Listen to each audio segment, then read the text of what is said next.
بسم الله الرحمن الرحيم الحمد لله وكفى والصلاة والسلام على الحبيب المصطفى صلى الله عليه وعلى آله وسلم تسليما كثيرا.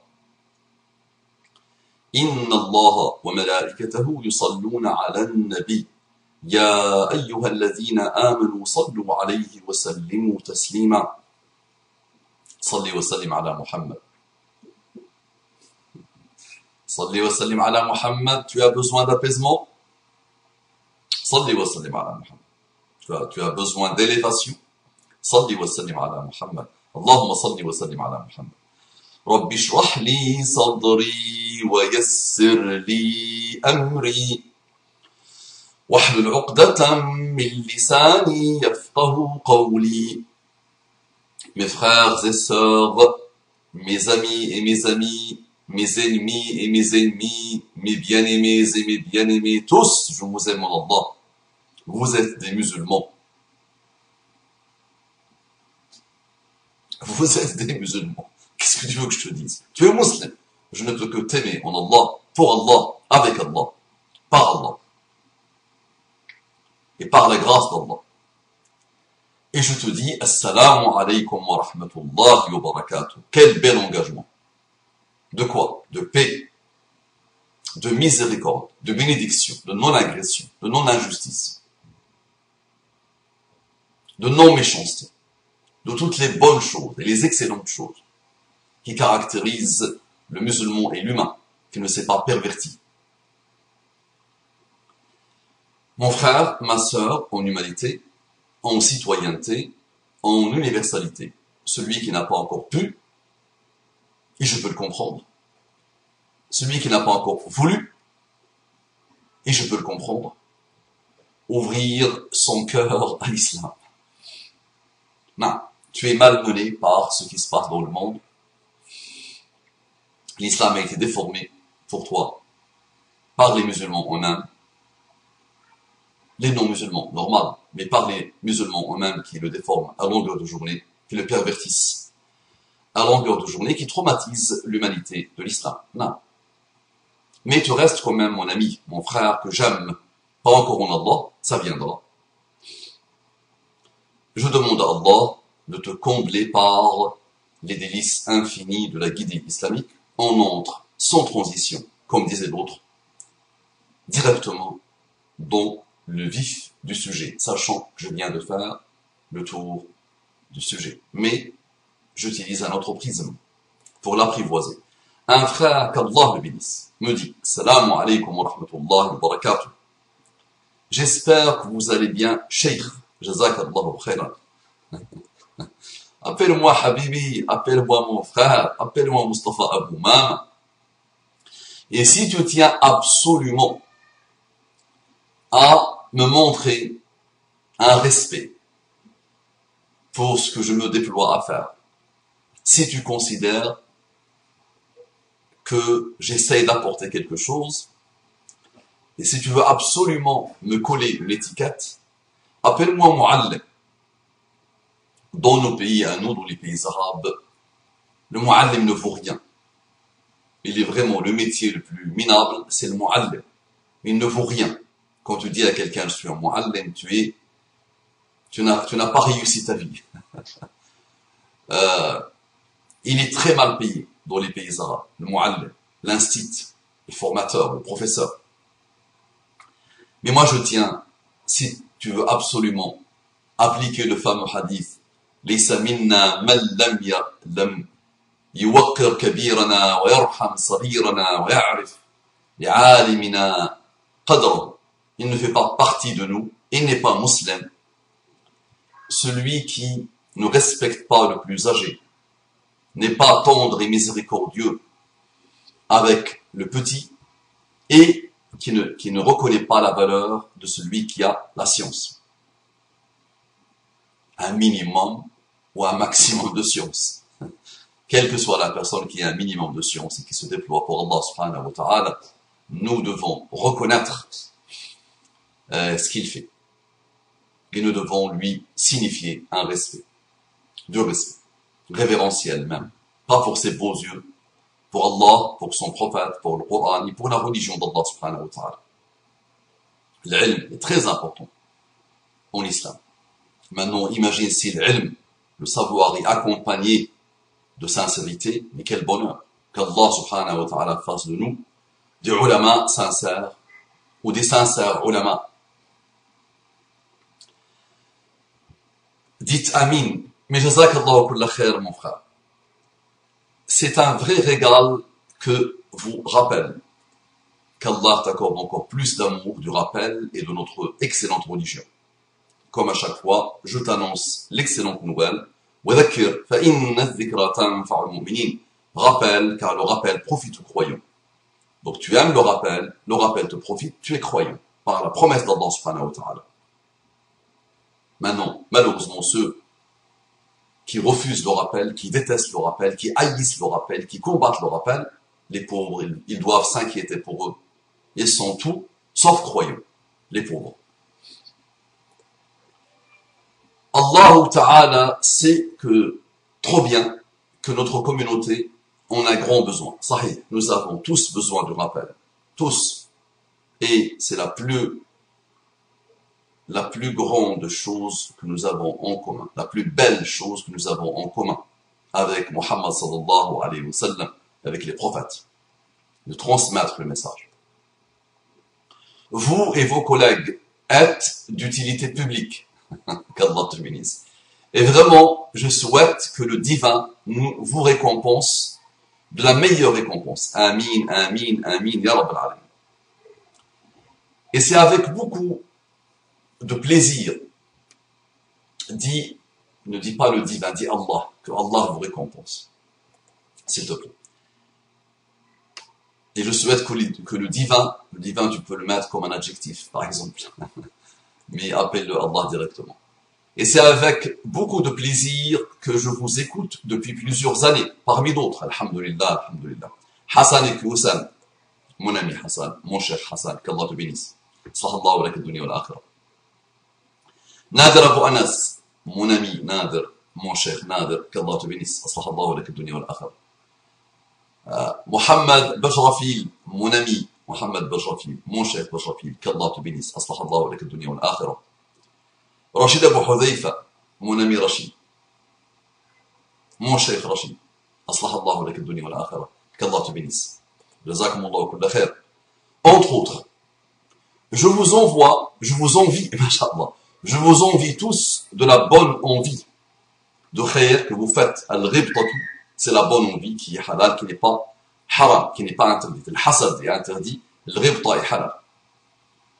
Le hasad, c'est l'envie malheureuse, où tu souhaites que le bienfait qu'Allah a accordé à quelqu'un lui soit enlevé.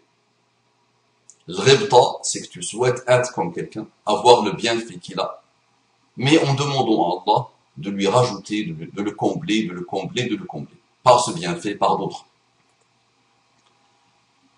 Alors voilà, j'ai une question, Inch'Allah, je vais me marier l'an prochain, Inch'Allah, qu'Allah bénisse son mariage. Qu'Allah bénisse son mariage. Qu'Allah bénisse son mariage. Faites des invocations pour notre femme. Allahumma barik lahuma wa barik fihima wajma' baynahuma fi khair. Allahumma barik lahuma wa barik alayhima wajma' baynahuma fi khair. Oh Allah, bénisse leur mariage. Je suis français de souche, entre parenthèses, et ma future épouse est kabyle et réside là-bas. Peut-être toi-même tu es d'origine kabyle et ta future épouse est d'origine française de souche. Bon. Comme tu sais, je sais ce que tu essaies de me dire, mais tu sais, français de souche, ça ne veut plus rien dire. De fait, mon mariage se déroulera en Kabylie, avec toutes les traditions qui vont avec. Étant musulman reconverti, et n'étant pas coutumier de ces traditions, je me pose plusieurs questions. Il faudra, Inch'Allah, que tu m'envoies, que tu m'adresses ton histoire de conversion ou de reconversion à l'islam. Elle peut servir à d'autres. D'accord? Comment tu as pu être musulman dans ce monde où les musulmans déforment à longueur de vie l'islam, dénaturent à longueur de vie l'islam, donnent le bâton aux autres pour les battre et pour les haïr, et dans un monde où les ennemis d'Allah se déploient corps et âme pour détruire, exterminer l'islam. Comment, subhanallah, tu as pu être musulman? Quel était le déclencheur? Quel était le cheminement? Tu dois me raconter tout ça, Inch'Allah. Ça pourra servir à d'autres. Et ça pourra aider les non-musulmans à venir à l'islam, ou au moins à chercher l'islam. Certaines d'entre elles ne me dérangent pas, même si je ne sais y répondre. Mais, il y a un mais, entre parenthèses, il est une tradition qui, bien que je n'en connais pas le fondement, me dérange un peu, entre parenthèses, voire beaucoup. Ce fameux rituel du henné, en quoi consiste-t-il? Donc ce fameux rituel du henné, en quoi consiste-t-il? Point d'interrogation. J'ai demandé à ma future épouse, mais je n'ai pas eu la réponse que j'attendais. En effet, il me semble que, entre parenthèses, peut-être à tort, ce rite est empreint de shirk. Donc il me dit, en effet, il me semble que, entre parenthèses, peut-être à tort, ce rite est empreint de shirk. La shirk, c'est l'association. Associer des divinités à Allah.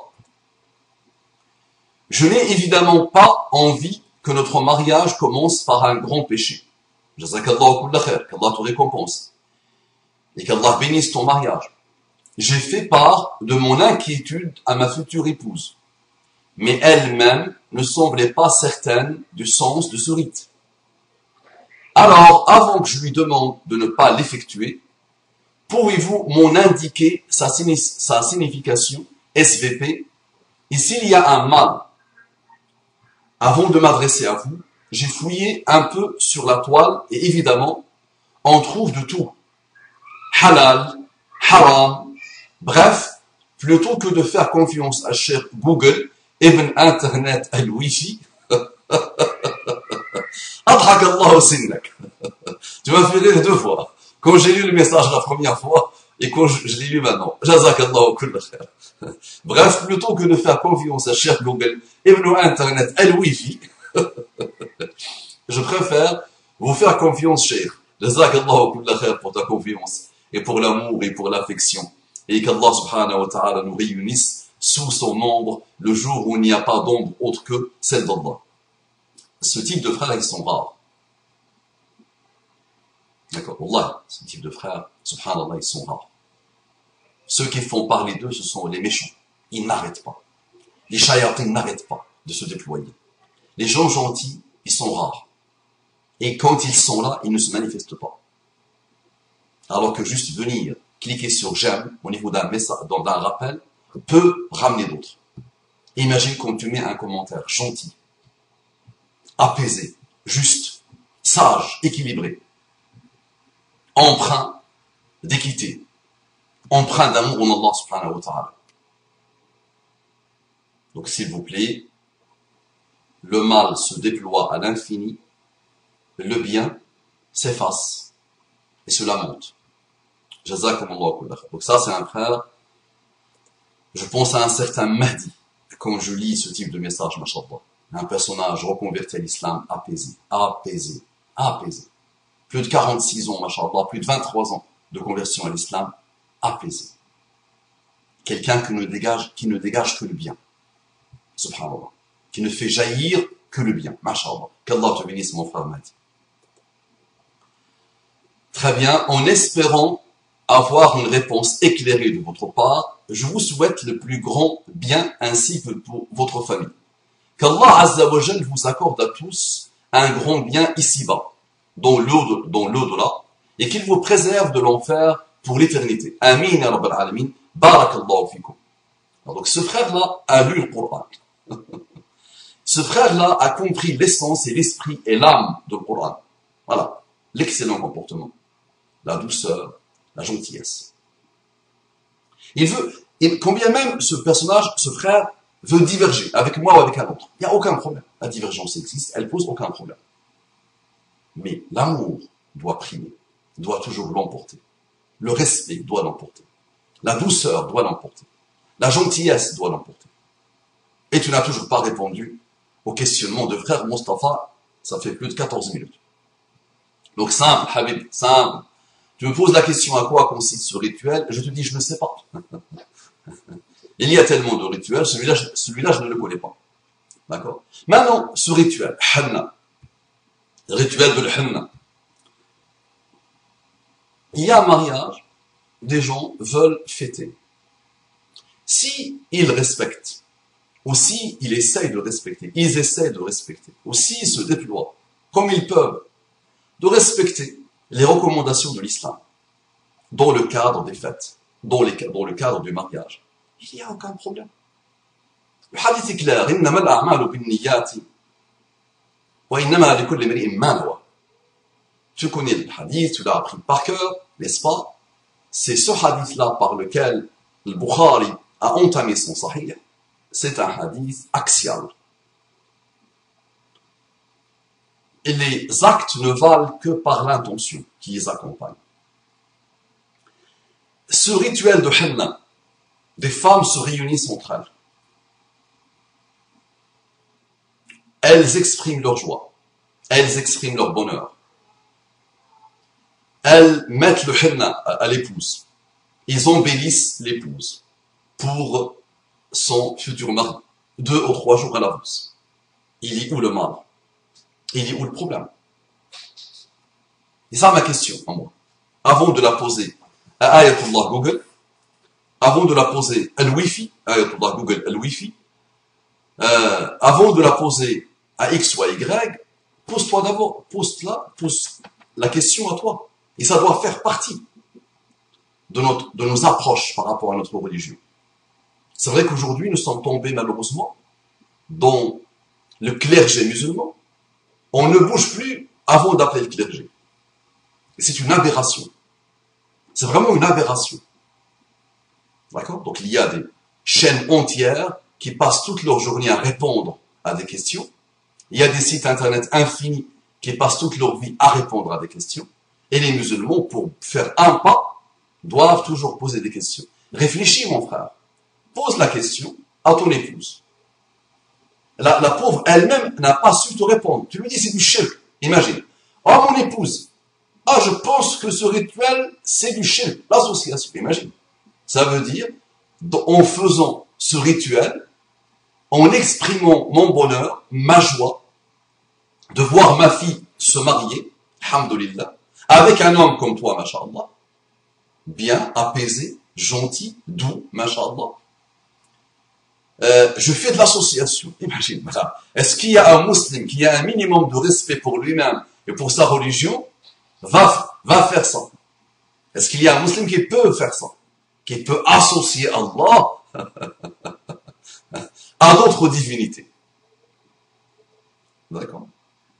Donc pose-lui la question, elle va te le décrire, elle va te dire voilà ce qu'on fait. 2 jours avant le mariage, on se réunit entre femmes, d'accord? On essaye de respecter les recommandations de l'islam au maximum. Je pose la question à ma grand-mère, à mes tantes, à ma mère, à mon entourage. Pourquoi on fait cette fête? Toutes elles vont dire pour exprimer notre joie. Pour passer un bon moment ensemble de joie. Ça fait, depuis ta naissance, ma fille, on attend ce moment de bonheur et de joie. Et en plus, Allah nous a comblés par un homme d'honneur qui va te préserver. On a la niya de te marier à lui qui n'est pas les papiers. Que tu fasses tes papiers, que tu lui dises au revoir. Non, on a la niya vraiment de t'envoyer loin en France. C'est vrai que c'est difficile pour nous, d'accord? Mais c'est un moment où on va exprimer notre joie. Et c'est vrai, sous peu, on va se séparer de toi, notre prunelle du cœur, notre fille. Ça nous fait mal, et donc on exprime notre joie pour cette fête. Toi, la fille, ton époux, ta future épouse va leur dire, mais est-ce que vous associez à Allah une divinité en manifestant votre joie de la sorte, avec votre rituel de henna? Moi, je l'appelle cérémonie de henna. Même le mot rituel, appelons-le cérémonie de henna. Cérémonie tout court.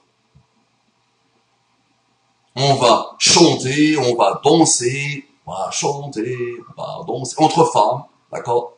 On va se câliner, on va se faire des invocations, on va, mais la joie, c'est que la joie, alhamdoulilah. Donc ça, mon ami, il n'y a aucun problème. Pose-toi la question, T'as pas besoin d'appeler une chaîne, t'as pas besoin d'appeler un cheikh ou un clergé ou un imam ou un savant ou une savonnette. Tu n'as besoin ou un muallim, tu n'as besoin d'appeler personne. Ni d'envoyer un mail à personne. Tu réfléchis un peu. هذا هو المسلم. Très intelligent le musulman. Le haram est infinitésimal dans la religion d'Allah. Le halal est infini. Le haram, infinitésimal. Tout petit. Tout petit. Ça ne représente rien dans tout ce qui est halal, masha'Allah. D'accord? Mais malheureusement, aujourd'hui, nous sommes devenus des gens qui cherchent le haram, qui voient le haram partout, qui cherchent la bid'a, qui voient le bid'a partout. Donc ils sont instables, frustrés, malheureux, les pauvres. Et ils n'ont rien compris de leur religion. Ça. Maintenant, tu me dis, Abou Mama, c'est pas ça. Tu es gentil, tu es innocent, tu es bête, tu es naïf, tu n'as rien compris. Dans ce rituel, toutes ces femmes-là, la niya qu'elles ont, l'intention qu'elles ont, c'est que l'argent va descendre du ciel, que la santé va arriver. Elles vont profiter de cette fête en croyant que le fait de mettre ça, de mettre le henna sur le corps de la femme, va apporter des enfants à la fille, va garder le mari avec la fille toute sa vie. Ah, là, il y a de l'association, il y a du shirk, il y a des choses qui ressemblent à shirk. D'accord? Mais je ne le pense pas, mon frère. Maintenant, il y a une ignorante ou deux vieilles parmi ces femmes-là qui pensent que, c'est leur problème, qui pensent que ce rituel-là va apporter des choses. Et lui, il va rien apporter. N'importe quel musulman qui connaît le début de l'alphabet musulman sait que ça n'apporte rien. Voilà, rien n'apporte rien. C'est Allah qui apporte et qui donne. D'accord? Je n'ai plus rien à rajouter par rapport à ça. D'accord? Mais j'ai un exemple à te donner. Tu sais, tu es un Français de souche et tu as assisté à des mariages dans la mairie. Et tu vois que quand le maire dit le rituel, là, acceptez-le, blablabla, à un moment donné, il y a la mariée prend un bouquet de fleurs, elle fait comme ça, elle le jette. Et des filles derrière, qui ne sont pas mariées, courent vers cette fleur, ce bouquet de fleurs pour le prendre. Imagine deux niggas. Donc on a un groupe de filles qui courent, qui ne sont pas mariées, il y a deux niggas, deux intentions. Je me jette sur le bouquet de fleurs en me disant que c'est sûr et certain, si je suis la première à le toucher, je vais enfin avoir un mari. Mauvaise. Mauvaise nigga. Haram. Dans le groupe qui court, il y a plusieurs qui courent en me disant juste un moment de joie. On court, c'est un moment de joie. Il n'y a rien derrière. Voilà. À un moment, on se laisse un peu aller. Mais il y a déjà des gens qui voient le haram. Comment se fait-il que des femmes courent? Moi, je dis juste un exemple. Des femmes koufars. Oui, mais les femmes koufars, ça se pose pas. Naam, c'est une tradition aujourd'hui célébrée par les musulmanes elles-mêmes. Aujourd'hui, c'est rentré dans l'imaginaire de tout le monde. On court derrière pour Allah. Donc il y a des musulmans. Il y a déjà un qui est parti voir comment se fait-il que la femme musulmane qui a la pudeur court devant le maire, court devant tout le monde. Ça, c'est un autre problème. D'accord? Ça, c'est un autre problème. Qu'Allah les guide. Qu'Allah nous guide. Non. C'est vrai. On doit avoir un maximum de pudeur. Mais juste, j'essaye d'approcher un peu le sens, le concept à notre frère. Regarde la niya. C'est la subtilité dans la niya. D'accord? Donc, s'il te plaît, il y a d'autres questionnements, mon frère, que tu dois te poser en tant qu'homme de souche, comme tu dis, qui va se marier avec une femme qui n'a rien à voir avec lui, qui n'a rien à voir avec sa culture. Il y a beaucoup de choses à préparer en toi. Il y a beaucoup de choses à préparer en elle, que chacun de vous se prépare, parce qu'en général, malheureusement, ce type de mariage finit toujours mal. Je ne veux pas te faire peur. Donc, à vous de vous immuniser, à vous de mettre Allah subhanahu wa ta'ala comme objectif ultime, à vous de prendre tout ce qui est culturel, qui ne contredit pas l'islam, très bien, de l'adopter, il n'y a aucun problème, mais tout ce qui est mauvais, qui vient de la culture et tout ça, débarrassez-vous parce qu'il pourra vous coûter très cher à l'avenir. Qu'Allah vous facilite. J'espère que dans le choix de cette épouse, tu as privilégié le din, la religion et la religiosité et le comportement, pas le niqab ou le hijab ou l'apparence. J'espère qu'elle, en te choisissant, elle a privilégié ton din, ta religiosité, ton comportement islamique, et pas ta grosse barbe ou ton qamis ou des choses comme ça. Ou faire les papiers avec toi, par exemple, et te dire au revoir. Qu'Allah subhanahu wa ta'ala vous apaise, qu'Allah vous accorde une progéniture qui changera son monde et qui changera le monde, qu'Allah subhanahu wa ta'ala t'accorde plus d'amour pour ta religion, qu'Allah te préserve et vous préserve du mal sous toutes ses formes. Craignez Allah subhanahu wa ta'ala. Assalamu alaikum wa rahmatullahi wa barakatuh.